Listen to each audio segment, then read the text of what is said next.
Melina Anical. Hello everyone! I'm here again, Melina Nicole. Ang tutorial natin ngayon ay tuturo ko sa inyo kung paano mag-install ng Bigo Live. So, napakadali lang. Sayahan mo lang yung aking gagawin. Tara, let's! Punta ka lang dito sa Play Store. Kung nakita mo itong ginagalaw ko, so press ko itong Play Store.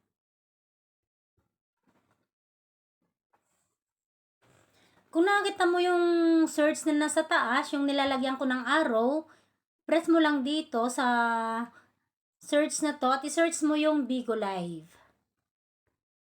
Search natin yung Bigo Live. So, kung nakita nyo yung Bigo Live na nandito sa unahan, so i-press ko to. And then, install natin.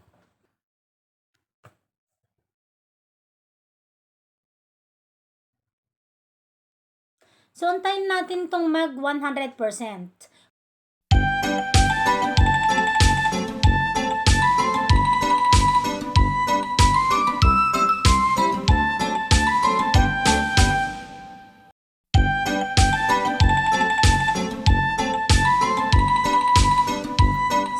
Malapit na tayong mag 100%. So, 92, 94, 96, 100. So, antayin lang natin, makikita natin sa cancel ay open.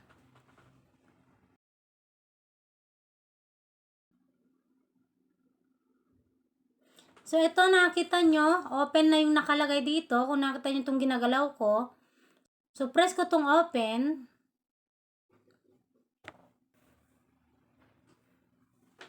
So, ganito yung makikita natin. While using the app, hi, fill in the information to recommend more content you like. Sasagutan natin to. So, female.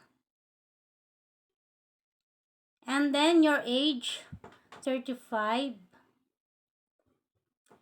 So, makikita mo yung next na nasa baba. So, pupunta ka lang sa next. So, pre-press ko yung next. Places you call home. So, pre-press ko tong Hong Kong. Kasi nandito ako sa Hong Kong ngayon. And then, press mo lang yung done.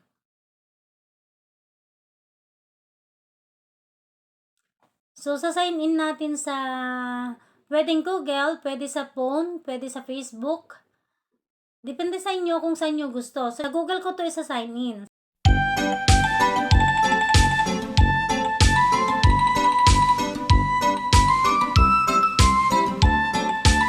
Then, press ko lang yung aking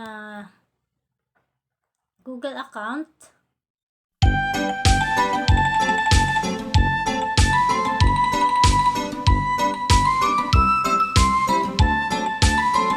So, wait lang natin kasi nag-loading. And then, palitan natin ang ating pangalan. Set up profile.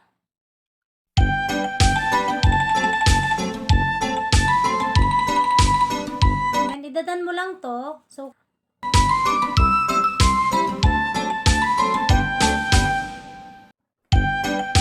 allow Bigo Live to access photos and media on your device. So, i-allow lang natin. Allow. Kung nakita mo itong my L, so press mo lang yung L. And then, choose from album. So, punta tayo, press natin itong choose from album. And then, album. So, hanap tayo dito ng ating picture. So, dadalhin tayo dito sa gallery. Hanap tayo ng picture. Try natin itong Facebook. So, ito piliin ko. Try natin to. And then, sisave lang natin. Makikita mo yung nasa baba na save. So, punta ka lang dyan. So, ipapress ko tong save. So, meron na akong account. And then, idadan mo lang siya. So, ipapress ko tong done. Then, top trending broadcasters. Press mo lang tong start. So, start ko na.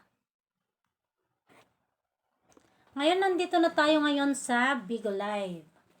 Ganyan lang kadali guys kung paano mag-install ng Bigo Live. So that's for today. I hope na nakatulong ako sa inyo sa tutorial ko na ito. Especially sa mga new beginners at sa mga hindi rin nakakaalam kung paano mag-install ng Bigo Live. So abangan nyo yung susunod na aking tutorial dito sa about sa Bigo Live. Thanks for watching. God bless us all. Bye-bye!